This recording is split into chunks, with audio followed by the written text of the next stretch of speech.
तो आज हम बात कर रहे हैं रीवा की कि रीवा का आखिर कौन बनेगा किंग। इस सवाल का जवाब तो 3 दिसंबर को सबके सामने होगा, लेकिन उससे पहले राजनीतिक दलों की ओर से दावों का दौर जारी है। हर कोई मतदान प्रतिशत में हुई बढ़त को अपने हित में बताने में जुटा है। और आखिर कौन जीतेगा रीवा का संग्राम, और क्या था 2018 के क्या थे नतीजे, ये भी आपको बताएंगे। लेकिन उससे पहले एक रिपोर्ट, और रिपोर्ट के बाद लौटेंगे तो रीवा संभाग का पूरा सियासी गणित आज आपको समझाएंगे।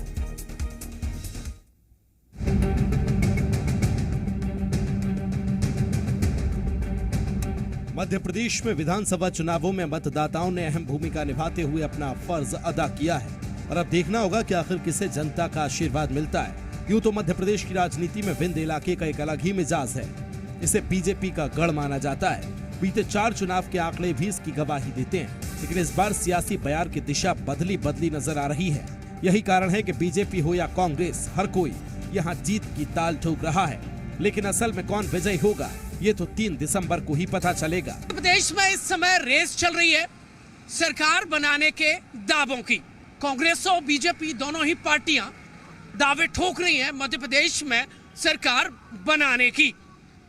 पर रीवा संभाग एकमात्र ऐसा संभाग है जो मध्य प्रदेश की सत्ता बनाने की रेस की लय तय करता है। और इस बार रीवा संभाग किसको रेस जिताएगा, ये आने वाले नतीजे बताएंगे। लेकिन नतीजों से ठीक पहले एमपी में रीवा को जीतने की रेस नजर आ रही है। रीवा में जातिगत राजनीति भी खासा प्रभाव डालती है। इस इलाके में ब्राह्मण, आदिवासियों का वर्चस्व, ओबीसी वर्ग भी सियासत पलटने का मादा रखता है। हालांकि इस बार बीजेपी के सामने गढ़ बचाने की चुनौतियां हैं। दूसरी ओर कांग्रेस प्रत्याशी गोविंद सिंह लहार ने तो ये भी दावा कर दिया है कि वो इस बार कितनी सीटें जीत रहे हैं। जिस तरह से पूरे मध्य प्रदेश में परिदृश्य जो है भारतीय जनता पार्टी के पक्ष में, उसमें विंध्य का बहुत महत्वपूर्ण रोल अपने आप में हमेशा रहा है। इस बार भी हमें पूरा विश्वास है कि विंध्य में भारतीय जनता पार्टी एक तरफा चुनाव जीतेगी। लगातार जिस तरह से वहां पे हमारा राज रहा है, आज भी है और कल भी रहेगा, इस बात को लेकर हम पूरी तरह आश्वस्त हैं। रीवा में 18 के चुनाव में पूरे रीवा और शहडोल संभाग की 30 सीटों में से हमें 6 सीट मिली थी। इस बार कम से कम 18 सीट आएगी। क्या लग रहा है ऐसा? क्या वजह क्या है? जनता चुनाव लड़ रही है। बीजेपी के खिलाफ जनता चुनाव लड़ रही है। उनके कुशासन के खिलाफ, भ्रष्टाचार के खिलाफ, गुंडागर्दी के खिलाफ जनता इस बार चुनाव मैदान में। इस बार कौन रोएगा? कौन रोएगा रीवा में इस बार? बीजेपी रोएगी। नतीजों से पहले ही प्रदेश में दावों का दौर जारी है। बहरहाल 3 दिसंबर को ही ये सामने होगा कि आखिर रीवा में किसका जादू चला और किसे जनता ने सिरे से खारिज कर दिया। ब्यूरो रिपोर्ट, जी मीडिया।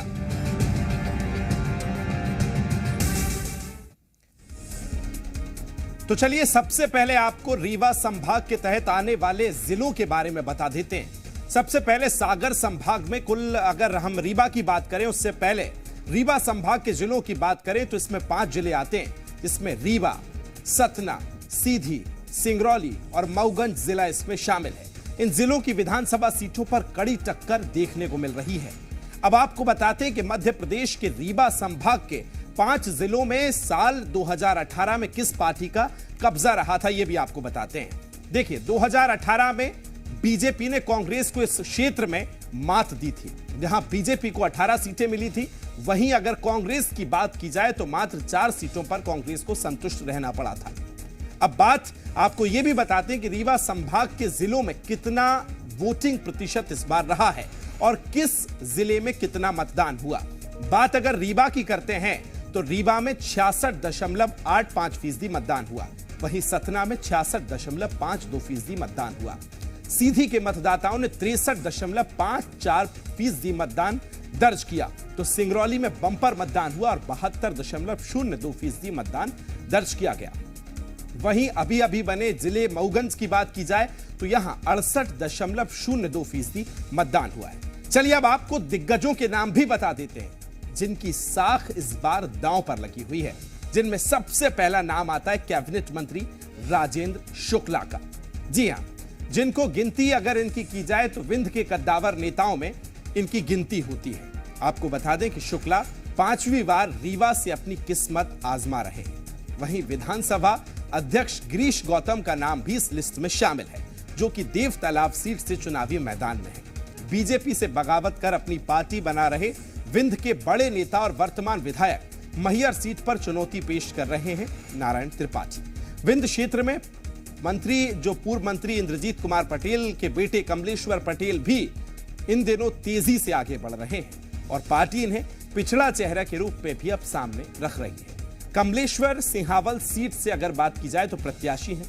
सतना से बीजेपी के 4 बार के विधायक गणेश सिंह चुनावी मैदान में हैं। सीधी से भी इस बार मुकाबला बड़ा दिलचस्प होता नजर आ रहा है, क्योंकि बीजेपी ने इस बार सांसद रीति पाठक पर दांव लगा दिया है। इसी के साथ व्हाइट टाइगर के नाम से मशहूर रहे श्रीनिवास तिवारी के पोते सिद्धार्थ तिवारी पर भी अब सबकी नजरें टिकी हुई हैं। इस चुनाव में उनका राजनीतिक करियर दांव पर लगा हुआ है। तो इस बार विंध्य क्षेत्र की अगर बात की जाए तो एक और दिलचस्प बात है जिस पर सबकी नजर रहेगी। बीजेपी ने सतना के नागौद से 83 साल के नागेंद्र सिंह को टिकट दिया है, तो वहीं गूढ़ से 81 साल के नागेंद्र सिंह को फिर से प्रत्याशी बना दिया है। इन दोनों उम्र दराज नेताओं की साख भी इस बार दांव पर लगी हुई है।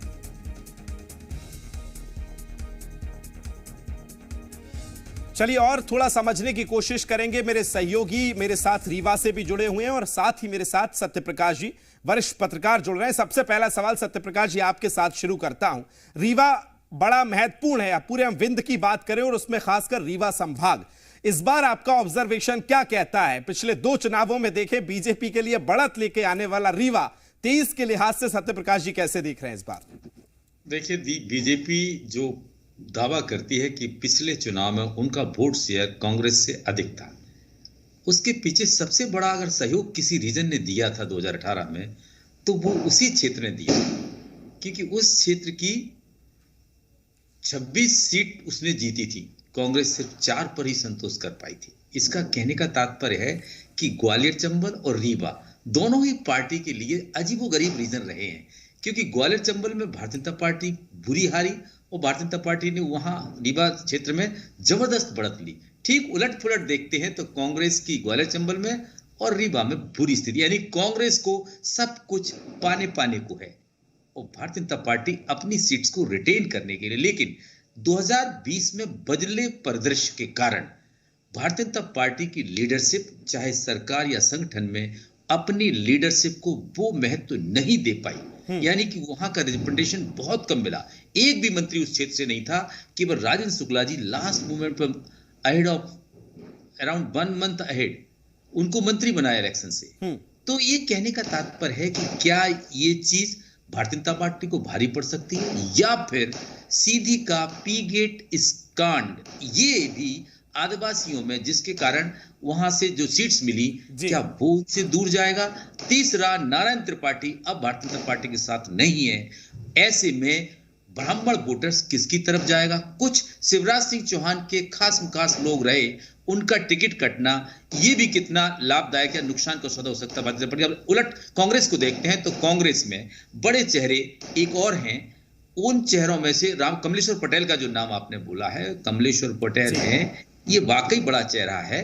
हालांकि एक चेहरा अजय सिंह उस रीजन से ही आते हैं, तो कमलेश्वर पटेल CWC के हाल ही में मेंबर भी बनाए गए, यानी बड़ी पोजीशन। मध्य प्रदेश में कांग्रेस से केवल 3, दिग्विजय सिंह, कमलेश्वर पटेल और मीनाक्षी नटराजन 3 CWC के मेंबर्स हैं। ऐसे में इन सब की साख दाव पर तो लगी है, लेकिन कांग्रेस को एक कहीं ना कहीं तसल्ली दिखती है, उनको वहां पोटेंशियल दिखता है कि वो कुछ आगे बढ़ सकते हैं। आज जो वहां का पॉलिटिकल सिनेरियो दिखता है या पब्लिक की जो आवाज आती है उसमें ये नजर आता है कि भारतीय जनता पार्टी और कांग्रेस लगभग बराबर स्थिति में है, यानी कांग्रेस वहां बराबर स्थिति में नजर आ रहे हैं। सत्यप्रकाश जी लौटूंगा, मेरे सहयोगी अजय भी मेरे साथ रीवा से जुड़े हुए हैं। अब अजय, आप तो पूरे इलेक्शन में लगातार ग्राउंड पे रहे हैं, पिछले इलेक्शंस भी आपने कवर किए, क्या इस बार अलग नजर आया जो इस बार बीजेपी और कांग्रेस दोनों के लिए अलग अलग अगर हम चुनौती को समझें, क्या अलग था इस बार रीवा में? देखिए, मध्य प्रदेश में सरकार किसकी बनेगी इसका अहम योगदान विंध्य के साथ खास हो जाता है रीवा संभाग, क्योंकि सरकार कौन बनाएगा ये डिपेंड करता है विंध्य पर, और विंध्य का एक अहम हिस्सा है रीवा संभाग। रीवा संभाग की अगर बात करें तो इस बार अगर देखा जाए मध्य प्रदेश में 35 सीटें ऐसी हैं जहां पर सबसे ज्यादा वोटिंग प्रतिशत है वो बढ़ोतरी की है, यानी कि वोटिंग प्रतिशत जो है वो बढ़ा है, जिसमें से 24 ऐसी सीटें हैं जो रीवा संभाग में सबसे ज्यादा है। तो कुल मिलाकर अगर देखा जाए तो इस बार वोटिंग प्रतिशत में जो महिलाएं हैं वो उनका अहम योगदान रहा है।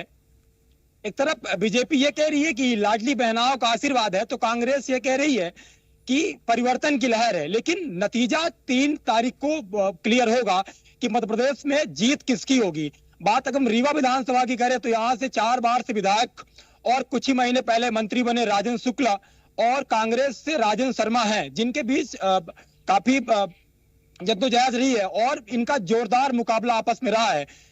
ले चलते हैं देवतुला विधानसभा, यहाँ के विधानसभा अध्यक्ष गिरीश गौतम के सामने उनके ही सगे भतीजे गिरीश गौतम के जो भतीजे हैं पद्मेश गौतम, वो कांग्रेस पार्टी से सामने हैं। तो कुल मिलाकर देवतुला में चाचा और भतीजे के बीच जो टक्कर है वो सीधा देखा जा रहा है। देखिए, इसके अलावा सिमरिया चलते हैं हम। कुछ दिन पहले भाजपा में शामिल हुए थे अभय मिश्रा, बाद में जब टिकट नहीं मिली तो कांग्रेस में आए और कांग्रेस ने उन्हें प्रत्याशी बनाया। इनके बीच में हॉट सीट मानी जाती है, देखिए रीवा संभाग की सिमरिया विधानसभा जी। केपी त्रिपाठी हैं बीजेपी से आमने सामने, जोरदार टक्कर मारा जा रहा है आपस में।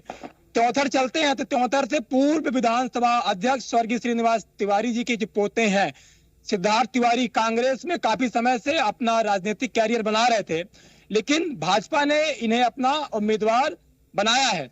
ठीक है अजय, लौटूंगा, ये प्रत्याशियों की बात हुई। सत्यप्रकाश जी, पर फिर आपके पास आ रहा हूं। जैसे अजय हमारे सहयोगी जो तमाम प्रत्याशियों का जिक्र कर रहे हैं, इस बार हम अगर विंध्य के लिहाज से देखें जो कि सवर्ण बाहुल इलाका आता है, और हमने दोनों ही पार्टियों को पिछले चुनावों में देखा कि अमूमन प्रत्याशी जो है वो इसी के अंतर्गत आते हैं, सवर्ण में ही होते हैं। इस बार लेकिन कांग्रेस ने थोड़ा सा ट्रैक चेंज किया है। बीजेपी हालांकि अभी भी उसी पिच पे है, कांग्रेस ने जो ट्रैक चेंज किया है कि इससे हटके भी 1-2 प्रत्याशी उतारे हैं, उसको कैसे देख रहे हैं सर? देखिए, ये नहीं कहा जा सकता कि उस रीजन में केवल अपर कास्ट का वोट ही मैंडेट तय करता है। देखिए, वहां पर कुशवाहा जो वोट है, हाँ, उस रीजन में वो भी बहुतायत में है। कांग्रेस ने सुखलाल कुशवाहा के बेटे सिद्धार्थ को चुनाव मैदान में उतारा है और सुखलाल कुशवाहा एक बड़ा नाम अपनी जाति का, विशेषकर बहुजन समाज पार्टी जब मध्य प्रदेश में दबदबे में होती थी तो उनका बड़ा नाम है और उन्होंने अर्जुन सिंह जैसी बड़े लीडर को चुनाव भी हराया था। तो मेरा कहने का तात्पर्य है कि बीजेपी ने भले ही सवर्ण पॉलिटिक्स को बढ़ावा दिया हो, लेकिन कांग्रेस ने ओबीसी वर्ग को भी साधने का, क्योंकि आपने देखा कांग्रेस इस समय मध्य प्रदेश में, ये पता है कि 2021 में जब सरकार ने 27% ओबीसी को रिजर्वेशन के मामले में हाईकोर्ट में जो केस पेंडिंग है उनमें एक हलफनामा दिया था, जिसमें उसने 2011 के कास्ट सेंसस को पेश किया था। देश में पहली बार कभी हुआ था कि कास्ट सेंसस ऑफिशियली पेश किया गया। तो उसमें आपने एक चीज गौर की होगी कि सिर्फ 51% के अधिक ओबीसी वोटर मध्य प्रदेश में बताया था। अब बताते हैं कि वो 55% के लगभग हो चुका है जी। हालांकि ऑफिशियल उसका कोई डाटा नहीं है, लेकिन ये इस चीज को पकड़कर कांग्रेस ने ना केवल पूरे देश बल्कि मध्य प्रदेश में कास्ट बेस्ड सेंसस कराने का बड़ा स्टेप चल दिया। इससे कहीं ना कहीं ये इसका मेजर जो इंपैक्ट पड़ता है वो ओबीसी कम्युनिटी पर ही पड़ता है। इसलिए ओबीसी कम्युनिटी को टिकट्स ज्यादा देना या ये इशू, इसका ही एक परिणाम है कि टिकट ज्यादा वितरित करना। आप कांग्रेस की उसमें देखेंगे तो अराउंड 27% टिकट उन्होंने दिए हैं इस पूरी लिस्ट में। तो ये कहीं ना कहीं बड़ा गेम प्लान किया है, इसलिए इस वर्ग को खींचा जाए, यानी कि सवर्ण के सहारे। ठीक है सर, समय मेरे पास बहुत कम है। अगर बहुत संक्षिप्त में अगर मैं आपसे जानना चाहूं, रीवा और विंध्य इस समय कहां इस बार 23 के लिहाज से नजर आ रहा है सर? बहुत जल्दी से बता दीजिए एक बार। देखिए, रीवा विंध्य के बड़े चेहरे कहीं ना कहीं इस समय चुनावी समर में फंसे नजर आते हैं। हालांकि राजेंद्र शुक्ल बड़ा नाम है, लेकिन उनको भी मुश्किलें खड़ी रही हैं। अब यह तय होता है कि अगर भारतीय जनता पार्टी अपनी पुरानी सीट रिटेन करने में कामयाब होती है तो उसको सरकार बनाने का मार्ग प्रशस्त होगा रीवा में। और अगर कांग्रेस कहीं बराबरी पर पहुंच जाती तो यह तय मान के कि कांग्रेस मध्य प्रदेश में सरकार बनाने की बिल्कुल बेहद महत्वपूर्ण बात आपने की है सर कि जो पुरानी सीटें हैं अगर बीजेपी वहां कमबैक कर जाती है तो काफी बढ़त इस पूरे क्षेत्र में देखने को मिलेगी। सत्यप्रकाश जी आपका और अजय आप दोनों का बहुत शुक्रिया मेरे साथ जुड़ने के लिए।